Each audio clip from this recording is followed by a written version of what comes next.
नमस्कार विद्यार्थी मित्रांनो, आज आपण केमिकल थर्मोडायनामिक या चॅप्टरच्या अंतर्गत काही डेफिनेशन पाहणार आहोत. ज्या definition enthalpy of ionisation, enthalpy of atomisation, enthalpy of solutions आणि एन्थॅल्पी ऑफ केमिकल रिॲक्शन्स, त्यानंतर एक्झोथर्मिक रिॲक्शन, एंडोथर्मिक रिॲक्शन या प्रकारच्या डेफिनेशन पाहणार आहोत. त्यामध्ये पहिली जी आहे एन्थॅल्पी ऑफ केमिकल रिॲक्शनची डेफिनेशन आपल्याला पाहायची आहे. ओके, काय पाहायचं आहे? Enthalpy of chemical reactions. तर एन्थॅल्पी ऑफ केमिकल रिॲक्शन मध्ये हा डेल्टा कशासाठी आहे? चेंज. आर काय? रिॲक्शन. एच काय? एन्थॅल्पी. म्हणजे चेंज इन आर म्हणजेच काय? केमिकल रिॲक्शन चेंज होत असताना एन्थॅल्पी कशा प्रकारे चेंज होते त्या प्रकारचं म्हणजेच काय आहे? Enthalpy of chemical reaction. मग या एन्थॅल्पी ऑफ केमिकल रिॲक्शन साठी स्टेटमेंट किंवा त्यांची व्याख्या कशी आहे? Enthalpy of chemical reaction is the काय? डिफरन्स. डिफरन्समध्ये फरक कशामधला? Between sum of enthalpy of products. म्हणजे प्रोडक्ट आणि रिॲक्टंट असे केमिकल रिॲक्शनमध्ये दोन पार्ट असतात. त्यामध्ये products, sum of difference between the product and that of reactant. म्हणजे प्रोडक्ट आणि रिॲक्टंट मधला दोघातला फरक with each substance in definite physical state. म्हणजे ते स्टेट सुद्धा काय असतात? Definite physical states. And their amount being represented by the coefficient. म्हणजे ते किती मोल आहे? 2 मोल, 3 मोल, 4 मोल, 5 मोल जे मोल असतील ते कोइफिशियंट मध्ये त्याला रिप्रेझेंट करायचे. ठीक आहे, in the balance equation of the reaction. हे करत असताना कोइफिशियंट टाकत असताना रिॲक्शन बॅलन्स सुद्धा होणं आवश्यक आहे. कन्सिडर करू आपण आता एक्झाम्पल त्या प्रकारचं. इकडे पहा आता एक्झाम्पल आपण घेतलं. समजा ए बी गिव्स, ठीक आहे, सी कॉमा डी अशा प्रकारचं. तर आपल्याला काय करायचं पहा. हे आता ए आणि बी हे काय आहेत? रिॲक्टंट्स. हे रिॲक्टंट आहेत आणि सी आणि डी हे काय आहेत? हे प्रोडक्ट आहेत. मग आपण आता यामध्ये याचे कोइफिशियंट समजून घ्यायचे. पी आहे, याचा कोइफिशियंट क्यू आहे, याचा कोइफिशियंट आर आहे, याचा कोइफिशियंट एस आहे. आता पहा ए आणि बी रिॲक्टंट आहेत, त्याचे कोइफिशियंट एचा कोइफिशियंट काय आहे? पी. बीचा कोइफिशियंट काय आहे? क्यू. सी आणि डी हे प्रोडक्ट आहेत, सीचा कोइफिशियंट काय आहे? आर. आणि डीचा कोइफिशियंट काय आहे? एस. या प्रकारे इथे यांचे कोइफिशियंट आहेत. कशाचे? या रिॲक्शनचे. मग आता व्याख्या वाचा. Enthalpy of chemical reaction is the difference between the sum of the enthalpy. आता आपण यासाठी ओव्हरऑल फॉर्म्युला लिहू. ओव्हरऑल फॉर्म्युला काय आहे? Delta R H is equal to summation of H, ठीक आहे, समेशन ऑफ एच. यामध्ये काय हा प्रोडक्टसाठी summation of H product minus summation of H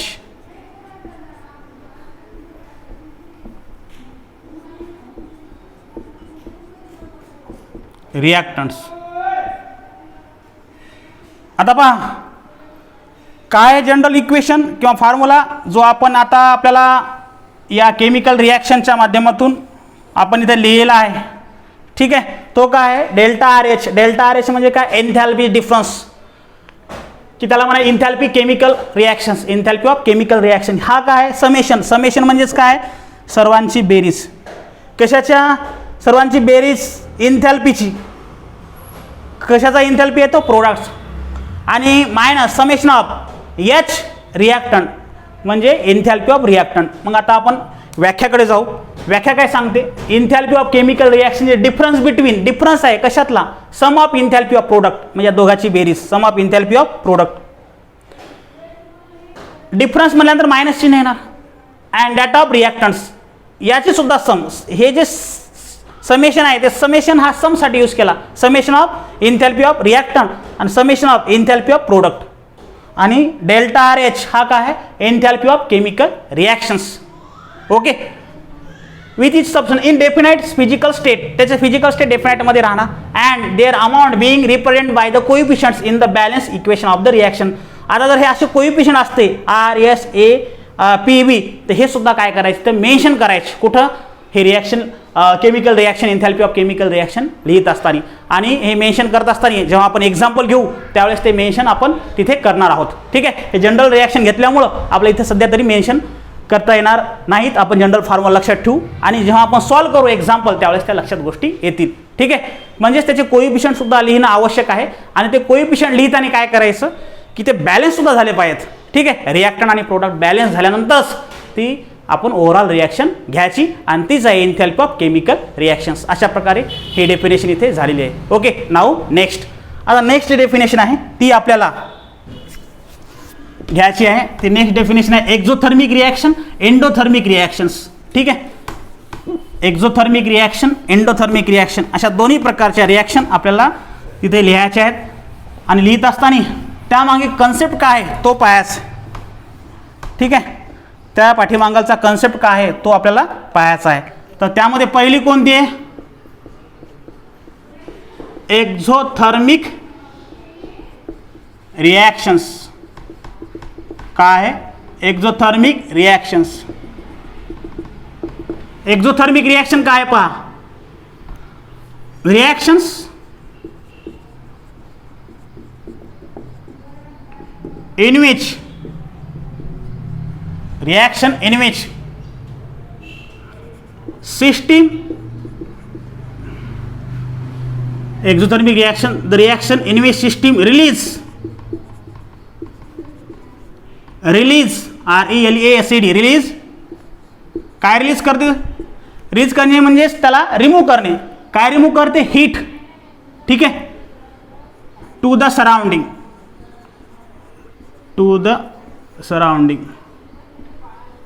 म्हणजेच अशी रिॲक्शन ज्यामध्ये हीट रिलीज होते. हीट रिलीज कुठं होते, सराउंडिंगकडे, टू द सराउंडिंग.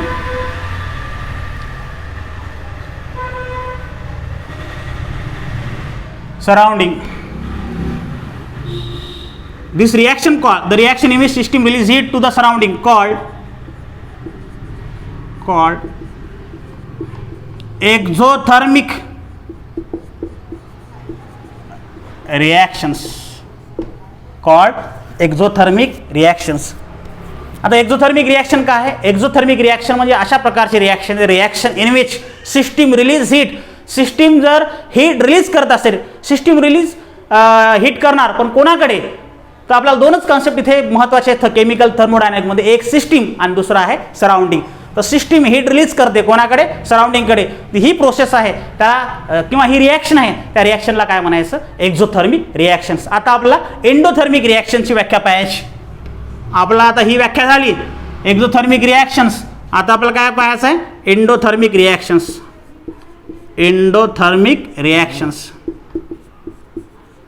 काय पाहायचं आपल्याला, एंडोथर्मिक रिॲक्शन. एंडोथर्मिक रिॲक्शनची आपल्याला व्याख्या पाहायची. तर काय सांगतं एंडोथर्मिक रिॲक्शन, एंडोथर्मिक रिॲक्शन अशा प्रकारची व्याख्या आहे, the reactions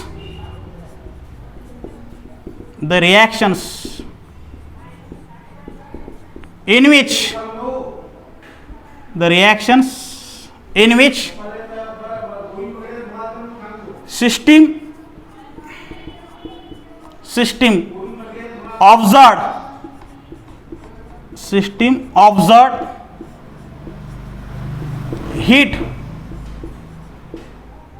system observed heat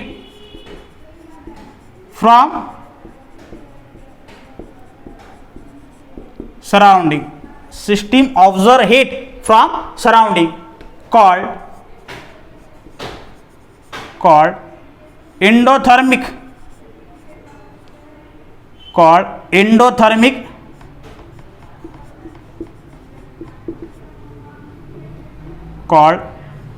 Endothermic reactions.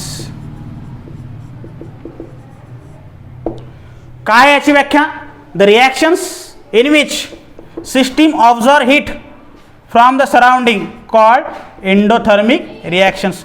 Endothermic reaction काय आहे, एंडोथर्मिक रिॲक्शन अशा प्रकारचा पार्ट आहे ज्यामध्ये सिस्टीम काय करते, हीट ऑब्झर्व करते कोणाकडून, सराउंडिंगकडून. मग अशा प्रकारच्या रिॲक्शनला काय म्हणायचं, एंडोथर्मिक रिॲक्शन. एक्झो म्हणजे बाहेर टाकणे, काय हीट कोण बाहेर टाकतो, सिस्टीम कोणाकडे टाकतो, सराउंडिंगकडे.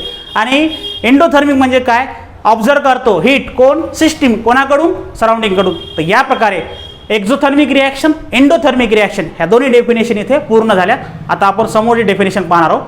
त्यामध्ये समोरच्या डेफिनेशनमध्ये आपल्याला एन्थॅल्पी ऑफ आयोनायझेशन्स, एन्थॅल्पी ऑफ ॲटोमायझेशन्स आणि enthalpy of ionisation, enthalpy of atomisation या प्रकारच्या एन्थॅल्पी तिथे पाहायच्या आहेत. Enthalpy of solution. तर ह्या तिन्ही व्याख्या पाहायच्या आपल्याला. काय काय पाहायच्या आहेत? Enthalpy of ionisation, enthalpy of ॲटोमायझेशन आणि एन्थॅल्पी ऑफ सोल्युशन. त्यामध्ये पहिली व्याख्या पाहू आपण. Enthalpy of ionizations. ती व्याख्या कोणती पाहणार आहोत आपण? Enthalpy of ionizations. त्यामध्ये डेल्टा ION H. आता हे काय? एन्थॅल्पी ऑफ आयोनायझेशन. ION म्हणजेच काय? आयन, आयोनायझेशन्स. ठीक आहे. डेल्टा म्हणजे चेंज, H म्हणजे एन्थॅल्पी, या प्रकारचा पार्ट. मग आपल्याला ती व्याख्या सांगायची एन्थॅल्पी ऑफ आयोनायझेशन. तर एन्थॅल्पी ऑफ आयोनायझेशन काय कन्सेप्ट? तर त्यामध्ये लिहू आपण enthalpy change, enthalpy change that occurs, enthalpy change that occurs, enthalpy change that occurs, removal of electron, enthalpy change that occurs, removal of electron from gaseous atom called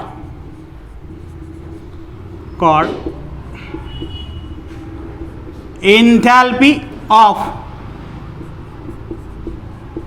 ionizations, called enthalpy of ionization. पहा इकडे enthalpy of ionisation म्हणजेच काय? एन्थॅल्पी of ionisation म्हणजे ion formation करणे. ठीक आहे. तर म्हणजे एन्थॅल्पी चेंज होते. काय होते? एन्थॅल्पी चेंज दॅट ऑकर्स. त्यामध्ये काय ऑकर्स होतो? की एन्थॅल्पी change that occurs removal. Removal म्हणजे काढणे. काय काढणे? इलेक्ट्रॉन. कशामधून काढणे? तो इलेक्ट्रॉन गॅशियस ॲटममधून. ठीक आहे. आणि ज्या गॅशियस ॲटममधून काढताना इलेक्ट्रॉन काढताना जी एनर्जी चेंज होईल त्याला म्हणायचं, किंवा जी एन्थॅल्पी चेंज होईल त्याला म्हणायचं एन्थॅल्पी ऑफ आयोनायझेशन्स. ओके. मग एक्झाम्पल काय आहे याचं? एक्झाम्पल, सोडियम ॲटम आहे, गॅशियस स्टेटमध्ये आहे. आता सोडियम ॲटम आहे, गॅशियस स्टेटमध्ये आहे. याच्यावर चार्ज आला. चार्ज का आला? कारण की आपण इलेक्ट्रॉन काढला. तर इलेक्ट्रॉन कशामधून काढला? तर इलेक्ट्रॉन आपण गॅशियस स्टेटमधून काढलेला आहे. ठीक आहे. हा काढला आपण इलेक्ट्रॉन आणि हा झाला तयार आयन. म्हणजेच या ॲटमपासून, ओके, ॲटमपासून काय तयार झाला? आयन. म्हणजे हा Na आहे. Naवर चार्ज आहे का? नाही. म्हणून तो ॲटम्स. Na आहे, Naवर चार्ज आहे. कोणता चार्ज आहे? पॉझिटिव्ह. ठीक आहे. म्हणजे आयन आहे थोडक्यात. पॉझिटिव्ह निगेटिव्ह कोणताही जर चार्ज असेल त्याला आयन म्हणायचं. चार्ज नसेल त्याला ॲटम म्हणायचं. हा जी म्हणजे गॅशियस स्टेट, जी म्हणजे गॅशियस स्टेट, आणि हा ई निगेटिव्ह. ठीक आहे. हा काय आहे? इलेक्ट्रॉन्स. हा काय आहे? इलेक्ट्रॉन. तो या येण्यापासून बाहेर काढला. आता व्याख्या वाचा. एन्थॅल्पी चेंज दॅट ऑकर्स. म्हणजे एन्थॅल्पी चेंज होते यावेळेस हे क्रिया घडत असताना. दॅट ऑकर्स काय होते? Removal, REMOV. रिमूव्हल म्हणजे काढणे ऑफ इलेक्ट्रॉन. इलेक्ट्रॉन काढायचा फ्रॉम कशापासून? गॅशियस ॲटमपासून. गॅशियस ॲटमपासून इलेक्ट्रॉन काढायचा. त्या एन्थॅल्पीला काय म्हणायचं? Enthalpy of ionizations. ठीक आहे. मग हा ॲटमपासून आपण आयन तयार केला, त्यामध्ये एन्थॅल्पी ऑफ आयोनायझेशन इथे लिहिलं. हा इलेक्ट्रॉन आहे. तर अशा प्रकारचा कन्सेप्ट जो आहे त्याला म्हणायचं एन्थॅल्पी ऑफ आयोनायझेशन. आता समोर आपल्याला एन्थॅल्पी ऑफ ॲटोमायझेशन पाहायचे. एन्थॅल्पी ऑफ ॲटोमायझेशन. त्या एन्थॅल्पी ऑफ ॲटोमायझेशनमध्ये आपल्याला ती माहिती लिहायची. पहा इकडे, enthalpy of atomizations. Enthalpy of atomization symbol काय आहे? चेंज, ATOM आणि H. म्हणजेच काय आला? Enthalpy of atomizations. म्हणजे एन्थॅल्पी ऑफ ॲटोमायझेशन इथं ATOM म्हणजे ॲटोमायझेशन आहे. H एन्थॅल्पीचा सिम्बॉल आहे. A म्हणजे चेंज आहे. मग यामध्ये व्याख्या काय होईल? व्याख्या अशी होणार आहे, एन्थॅल्पी change that occurs, enthalpy change that occurs, enthalpy change that occurs. आता काय आहे याच्यामध्ये ॲटोमायझेशन मध्ये? Dissociation of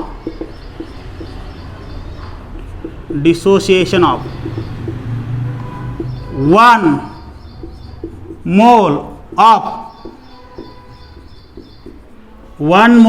gaseous substance, gaseous substance, 1 mole of gaseous substance into their atoms called enthalpy of atomizations, called enthalpy of ॲटोमायझेशन्स. पहा इथे आता ही जी व्याख्या लिहिली आपण एन्थॅल्पी ऑफ ॲटोमायझेशन्स, त्यामध्ये त्या एन्थॅल्पी ऑफ ॲटोमायझेशनमध्ये सिम्बॉल काय? डेल्टा म्हणजे चेंज, ATOA म्हणजे ॲटोमायझेशन, एन्स म्हणजे एन्थॅल्पी. आता व्याख्या वाचा, एन्थॅल्पी चेंज होते कधी? दॅट ऑकर्स डिसोसिएशन म्हणजे विभाजन करणे. कशाचं? 1 मोल ऑफ गॅसियस सबस्टन्स, एका मोल गॅसियस सबस्टन्सचं डिसोसिएशन करायचं म्हणजे त्याचे विघटन करायचे, तुकडे करायचे थोडक्यात, इनटू देअर ॲटम्स म्हणजे ॲटममध्ये करायचे, कॉल्ड एन्थॅल्पी ऑफ ॲटोमायझेशन्स. मग याला काय म्हणायचं? Enthalpy of atomisation. आता एक्झाम्पल जर घेतलं तर आपल्याला लक्षात येईल. समजा हा Cl2 आहे, ठीक आहे, Cl2 आहे तर हे एकच मोल आहे, कारण याच्यासमोर काहीच नाही म्हणजे एक असतो हा, हे 2 नाही, हा एक आहे, 2 तर Cl2 आहे तो. इथं आपण 1 घेतला, 1 लिहू शकत नाही आपण, परंतु इथे 1 आहे, हा 2 नाहीच. इथं 2 असेल तर असा लिहिता येतो, 3 असेल तर असा घेता येतो. त्यामुळं आपला इथं 1 लिहिला 1 Cl2 आणि नाही लिहिला तर इथं 1 असतोच. म्हणजे एक Cl2 मॉलिक्यूल कोण्या स्टेटमध्ये मला सांगा? एन्थॅल्पी चेंज दॅट ऑकर्स डिसोसिएशन, याचं डिसोसिएशन होणार, विघटन होणार. 1 मोल ऑफ गॅसियस सबस्टन्स, एक मोल कशाचा? गॅसियस सबस्टन्सचा. गॅसियस सबस्टन्स डिसोसिएट इनटू कशामध्ये? Their atom. याचे ॲटम कोणते आहेत? Cl. दुसरा ॲटम कोणता आहे? Cl. असे Cl म्हणून काय तयार झाला होता? Cl2. आणि तो सुद्धा कोण्या स्टेटमध्ये असेल? गॅसियस स्टेटमध्ये.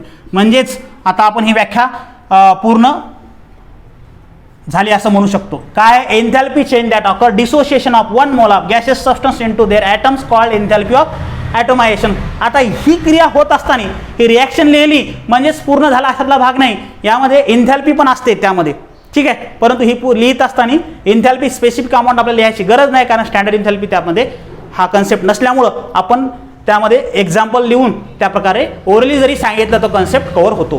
काय? Enthalpy change that occurs dissociation, याचं डिसोसिएशन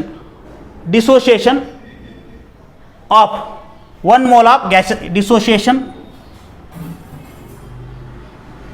असं लिहिलं तरी चालेल. Dissociation 1 mole of gaseous substance, 1 mole of gaseous substance into their atoms called enthalpy of atomisation. म्हणजे 1 mole of substance, gaseous substance तो डिसोसिएट करणे कशामध्ये? त्यांच्या ॲटममध्ये, त्याला म्हणायचं एन्थॅल्पी ऑफ ॲटोमायझेशन. नाव नेक्स्ट जी व्याख्या पाहायची आपल्याला, ती नेक्स्ट व्याख्या आहे enthalpy of solutions. Next definition जी आहे ती आहे एन्थॅल्पी ऑफ सोल्युशन. त्या एन्थॅल्पी ऑफ सोल्युशनमध्ये आपल्याला ती व्याख्या लिहायची आणि त्या प्रकारचा त्यांचा कंटेंट लिहायचा आहे. ओके, काय व्याख्या? एन्थॅल्पी ऑफ सोल्युशन्स. मग एन्थॅल्पी ऑफ सोल्युशन आहे, त्याचा सिम्बॉलाइज काय? डेल्टा SOL आणि H, delta SOL and H. काय इथं व्याख्या? एन्थॅल्पी change, enthalpy change that occurs, एन्थॅल्पी change that occurs, एन्थॅल्पी change that occurs 1 mole of substance, 1 mole of substance dissolve, 1 mole of substance dissolve in specific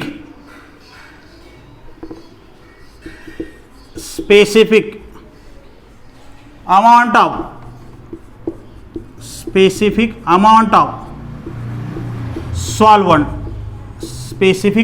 of solvent called enthalpy of solutions,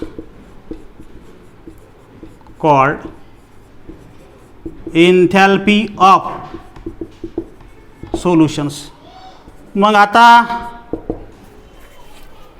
एन्थॅल्पी of solution काय आहे? Enthalpy of solution म्हणजे एखादा substance 1 मोल, म्हणजे याचा 2 मोल 3 मोल हे पण चालतात, पण आपण एका मोलला चालला याचा अर्थ तर इन्फायनाईट मोलला सुद्धा तीच व्याख्या लागू होते. मग काय एन्थॅल्पी of solution? 1 mole of substance dissolve करायचा, टाकायचा कशामध्ये? सॉल्व्हंटमध्ये, स्पेसिफिक अमाऊंट ऑफ सॉल्व्हंटमध्ये. तर या आणि ते होत असताना एनर्जी रिलीज होणार, गेन होणार, कायची क्रिया होणार, म्हणजे एनर्जी चेंज होते. थोडक्यात एन्थॅल्पी, एनर्जी म्हणजेच कोण? एन्थॅल्पीचा फॉर्म.